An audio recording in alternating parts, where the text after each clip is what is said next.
সাগরদ্বীপে মন্দির বানিয়েছে অযোধ্যার হনুমানগড়ি আখড়া। সেখানে সাংখ্য দর্শন প্রণেতা দার্শনিক কপিল মুনি পূজিত হচ্ছেন ধূপ মালা সিঁদুরে। দুপাশে হিন্দু দেবী গঙ্গা এবং রামচন্দ্রের পূর্বপুরুষ রাজা সগর। কপিল মুনির দর্শনে যখন ঈশ্বরের অস্তিত্বই অস্বীকার করা হয়েছে, সেখানে উত্তরপ্রদেশীয় হিন্দুস্তানি ব্রাহ্মণদের তার মূর্তি বানিয়ে ফুল ফল সিঁদুর দিয়ে পুজোকে কি বলা যায় না যে হিন্দুবাদীদের হাতে বন্দী কপিল মুনি? এই পরিকল্পনার পেছনে কি কোনো উদ্দেশ্য আছে? সাংখ্য দর্শন তত্ত্ব বোঝার আগে দেখা যাক কপিল মুনি কে ছিলেন। খুন হয়ে যাওয়া বাংলাদেশের নাস্তিক্যবাদী ও যুক্তিবাদী আন্দোলনের সৈনিক ব্লগার অভিজিৎ রায় তার মুক্তমনার 5 বছর চেতনা মুক্তির লড়াই প্রবন্ধে লিখেছেন, যে সমাজ আর সংস্কৃতির উত্তরাধিকারী আমরা, তার সবটুকুই যে নির্ভেজাল তা বলা যায় না। এতে যেমন প্রগতিশীল বস্তুবাদী উপাদান রয়েছে, তেমনই রয়েছে অধ্যাত্মবাদ, বুজরুকি, কুসংস্কার, অন্ধবিশ্বাস আর অপবিশ্বাসের রমরমা রাজত্ব। রয়েছে অমানিসার ঘোর অন্ধকার। অভিজিৎ লিখেছেন, কুপমণ্ডকতা, কুসংস্কার, অন্ধবিশ্বাস আর শাস্ত্রানুগত্য মৌলবাদের বিরুদ্ধে লড়াই করে সাধারণ মানুষকে যে সচেতন করার দরকার আছে, তা প্রাচীন ভারতের সেই যুক্তিবাদী চার্বাকরা অনেক আগেই বুঝেছিলেন। অভিজিৎ লিখেছেন, চার্বাক দর্শনের পরবর্তী সাংখ্য দর্শনের কথা বলা যায় প্রসঙ্গত। সাংখ্য যীশুখ্রিস্টের 600-700 বছর আগে জন্মেছিলেন। সাংখ্য দর্শনে ঈশ্বরের কোনো ভূমিকাকেই স্বীকার করা হয়নি। একটা প্রচার আছে, ভারত আধ্যাত্মিকতার দেশ। সত্যি কি তাই? এদেশের যুক্তিবাদী আন্দোলনের প্রতিকৃত প্রয়াত প্রবীর ঘোষ তার অলৌকিক নয় লৌকিক গ্রন্থের 5ম খণ্ডের 35 থেকে 36 পৃষ্ঠায় লিখেছেন, সাংখ্য দর্শন নিরীশ্বরবাদী দর্শন। এখানেই শেষ নয়, সাংখ্য দর্শন মূলত বস্তুবাদী দর্শন। সাংখ্য যে একটি প্রাচীন মতবাদ, তার প্রমাণ উপনিষদ, সূক্তে ও মহাভারতের সাংখ্য দর্শনে উল্লেখ আছে। গৌতম বুদ্ধ গৃহত্যাগের পর সাংখ্য অধ্যয়ন করেছিলেন বলেও মনে করা হয়, কারণ সাংখ্য দার্শনিক কপিল ছিলেন গৌতম বুদ্ধের উত্তরসূরি এবং বৌদ্ধ ধর্মের ওপর সাংখ্যের প্রভাব স্পষ্ট। সাংখ্য দর্শন মনে করে জড় প্রকৃতির মধ্য দিয়েই বিশ্বের সবকিছু সৃষ্টি। নিরীশ্বরবাদী কপিল মুনি হিন্দু ধর্মীয় সম্প্রদায়ের কাছে ঈশ্বরের পরম ভক্ত মুনি হিসেবে পূজিত হচ্ছেন। এটাই দুঃখের। ইতিহাস বিকৃতিকে দেখার দুঃখ। বিকৃতি কেন বলা হচ্ছে? প্রথমে দেখুন হিন্দুত্ববাদীরা কপিলের কি পরিচয় দিচ্ছেন। পৌরাণিক অভিধান দেখা যাক। অভিধানে বলা হয়েছে, কপিল সাংখ্য দর্শন প্রণেতা। কপিল কর্দম্য প্রজাপতির ঔরসে দেবহূতির গর্ভে জন্ম। একাগ্র চিত্তে তপস্যার জন্য কপিল পৃথিবীর নিম্নভাগ পাতালে আশ্রম স্থাপন করেন। এই অভিধানে কিন্তু কপিলের পিতা বলে যাকে দাবি করা হয় তার কোনো কথা উল্লেখ নেই। তবে মা দেবহূতির পরিচয় বলা হয়েছে, ইনি স্বয়ম্ভূর মনুর কন্যা ও প্রজাপতি কর্দমের স্ত্রী। মহর্ষি কর্দম এর পরিচর্যার তুষ্ট হয়ে এক দিব্য জ্ঞান দান করেন। কপিল ছাড়াও তার অরুন্ধতী সহ 9 পুত্রের জননী হয়েছিলেন তিনি। দেবহূতির পিতা স্বয়ম্ভূর মনু। অভিধানে বলা হয়েছে, স্বয়ম্ভূব মনু 14 মনুর প্রথম, ব্রহ্মার মানসপুত্র ও শতরূপার স্বামী, যিনি বেদকে 4 ভাগে ভাগ করেছেন। কপিলের পিতা যাকে বলা হচ্ছে, সেই কর্দম প্রজাপতি ব্রহ্মার পুত্র। তাহলে কর্দম প্রজাপতি ও স্বয়ম্ভূর মনু সম্পর্কে দুজনেই ব্রহ্মার সন্তান, অর্থাৎ দুজন সহোদর ভাই। সেই ভাইয়ের কন্যা দেবহূতি স্ত্রী। যাক, এইসব জটিলতা ছেড়ে বরঞ্চ কপিলের কথায় ফিরে আসি। কপিল শব্দের অর্থ পিঙ্গল। পিঙ্গল অর্থ কালচে লাল বা বাদামি, ঈষৎ হলুদ। তাহলে কি কপিলের গায়ের রং ছিল বাদামি? ভগবদ্গীতায় কপিলকে সিদ্ধযোগী বলা হয়েছে। কপিলের জন্ম কপিলাবস্তুতে।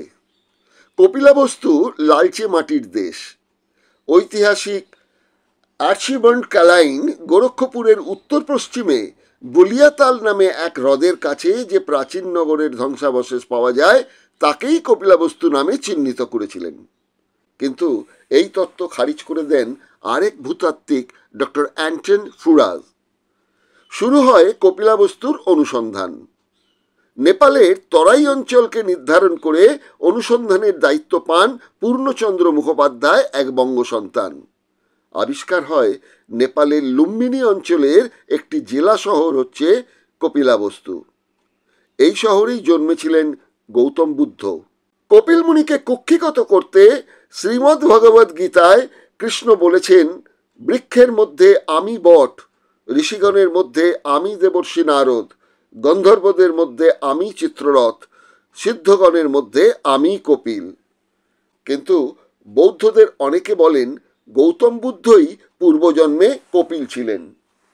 তাহলে রহস্যের বিষয়টা দিগদর্শনের বোদ্ধা দর্শকদের বোঝার চেষ্টা করা দরকার। তরাই অঞ্চলের বাসিন্দা হচ্ছেন কপিল। এখন বৈদিক ঋষিদের সবাইকে দেখা যায় হিমালয় ও উত্তর পশ্চিম ভারতের বিভিন্ন স্থানে সাধনা করতে। তবে পাতালে কেন এলেন কপিল? সাগরদ্বীপ তো এই পাতালেই। হিন্দু ধর্মের তত্ত্বেই যা মেনে নেওয়া হয়েছে। হিন্দু শাস্ত্রে বলা হয়েছে স্বর্গে থাকেন দেবতারা, মর্তে মানব, আর পাতালে রাক্ষস, অসুর, নাগ।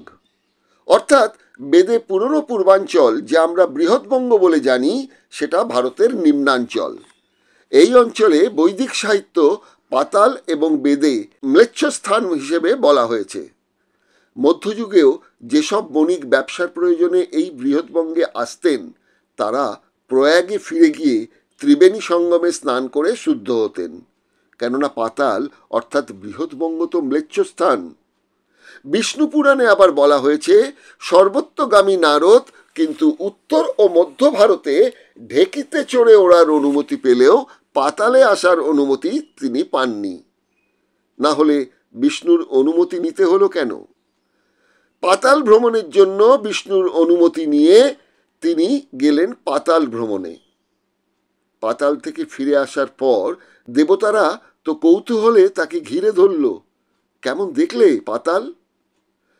নারদ বলেন, স্বর্গের চেয়েও অনেক বেশি সুন্দর ও ঐশ্বর্যশালী পাতাল।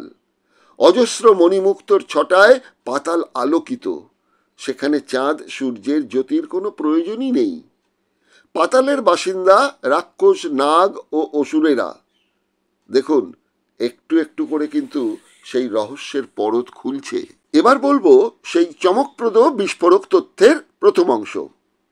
আর্যগ্রন্থ ঐতেরেয় ব্রাহ্মণের প্রথম বঙ্গের উল্লেখ আছে, যে তথ্যগুলি আগ্রাসী হিন্দুত্ববাদী শঙ্করাচার্য ও তার দলবল বৃহৎবঙ্গকে গ্রাস করার সময় বিলুপ্ত করে দেয়।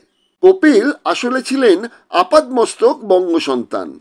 আর্য সম্প্রদায় শাসিত উত্তর ভারত ও পশ্চিম ভারতের কোনো প্রভাব ভারতের আর্য আগমনের প্রায় 1000 বছর পর্যন্ত এই বাংলায় ছিল না। দীনেশচন্দ্র সেন তার বৃহৎবঙ্গ, প্রকাশক দেশ পাবলিশিং, তার গ্রন্থের 41 নম্বর পৃষ্ঠায় লিখেছেন, পুরাকালে সমস্ত বাংলাদেশ কৃষ্ণ ও যজ্ঞানুষ্ঠানকারী ব্রাহ্মণদের বিরুদ্ধবাদী ছিল। দেশব্যাপী উঠত ভোলানাথের ধ্বজা। কৃষ্ণাশ্রিত ধর্ম এদেশে সমাদৃত ছিল না। দীনেশচন্দ্র সেন লিখছেন, পরবর্তীকালে যজ্ঞ নিষেধকারী সাম্য প্রচারক করুণাখনি বুদ্ধদেবকে শিব তার সাম্রাজ্য ছেড়ে দেন। বঙ্গদেশে ধর্মীয় সমাজ ইতিহাস ও বিবর্তন গ্রন্থের ডক্টর আর.এম. দেবনাথ নবযুগ প্রকাশনী থেকে প্রকাশিত বইয়ে একথাই বলেছেন। স্বাভাবিকভাবেই বাংলার রাজারা ছিলেন আর্য বিরোধী। এদের অন্যতম ছিলেন পৌণ্ড্র রাজ্যের রাজা পৌণ্ড্রিক বাসুদেব। পৌরাণিক গ্রন্থে আমরা জেনেছি বাসুদেব কৃষ্ণের আরেক নাম। বসুদেবের পুত্র বাসুদেব। এই বাংলাতেও যে রাজা ছিলেন খুলনার, তার নামও ছিল বসুদেব, তার পুত্রের নামও ছিল বাসুদেব। হরিবংশ পুরাণ বলছে বাংলার এই রাজার ছিল 2 স্ত্রী, সুতনু এবং নারাচি। 2 স্ত্রীর 2 পুত্র, পৌণ্ড্রিক বাসুদেব ও কপিল। বাসুদেবের পর প্রথমজন রাজা হন, অর্থাৎ বসুদেবের পর প্রথমজন রাজা হন আর দ্বিতীয়জন হন যোগী সন্ন্যাসী। মহাভারত বলছে এই পৌণ্ডরিক বাসুদেবকে বাংলায় এসে প্রথম পরাজিত করেছিলেন মহাভারতের দ্বিতীয় পাণ্ডব ভীম। হরিবংশ ও বিষ্ণুপুরাণ বলছে মহর্ষি নারদ একবার বাংলায় বাসুদেবের দরবারে এসে মথুরার কৃষ্ণের মহিমা কীর্তন করতে করতে দ্বারকার রাজা বাসুদেবের কথা বলেন। বাংলার বাসুদেব তো শুনে অবাক। তিনি নারদকে প্রশ্ন করেন, আমি ভিন্ন আর কে আছে বাসুদেব নামে পরিচিত, কার এত স্পর্ধা? নারদ দ্বারকার রাজা বাসুদেবের পরিচয় দেন। দ্বারকার কৃষ্ণকে জব্দ করতে বাংলার বাসুদেব দ্বারকা আক্রমণ করেন। দ্বারকার রাজা কৃষ্ণের বহু যাদব সেনা যুদ্ধে নিহত হন। শেষ পর্যন্ত অবশ্য রাজা কৃষ্ণ সুদর্শন চক্র দিয়ে নাকি বাংলার বাসুদেবকে বধ করেন। পৃথিবীর ইতিহাস বলছে পরাজিতের ইতিহাস লুপ্ত করা হয়, বিজয়ীর ইতিহাসকে বিকৃত করে গুণান্বিত করা হয়। এক্ষেত্রেও তাই হয়েছে। বৈমাত্র ভাই বাসুদেবের যুদ্ধং দেহি মনোভাবে বিরক্ত হয়েই সৎ ভাই কপিল বাসভূমি খুলনা ছেড়ে এই সাগরে আশ্রম গড়ে তোলেন। সেই আশ্রমে বসেই তিনি ঈশ্বর বিরোধী সাংখ্য দর্শন রচনা করেছিলেন। সুতরাং কপিলকে আত্মসাৎ না করলে নাস্তিক্যবাদী দর্শনকে বিলুপ্ত করা যায় কি করে? ভাগীরথের গঙ্গায়নয়ন পর্ব যুক্ত করে গঙ্গার স্রোতে ভাসিয়ে দেওয়া হলো নাস্তিক্যবাদী দর্শন, সাংখ্য দর্শন। কিন্তু প্রশ্ন যেটা থাকে সেটা হলো সাগর স্নান বা কপিল মুনির মন্দির কিভাবে গড়ে উঠল? সেই ঘটনাটির পেছনে কি ঘটনা আছে সেটি দেখতে হলে আপনার দেখতে হবে দ্বিতীয় পর্ব। চোখ রাখুন এই দিগদর্শনেই। দিগদর্শন 10-এর পাশে, দেশের সাথে।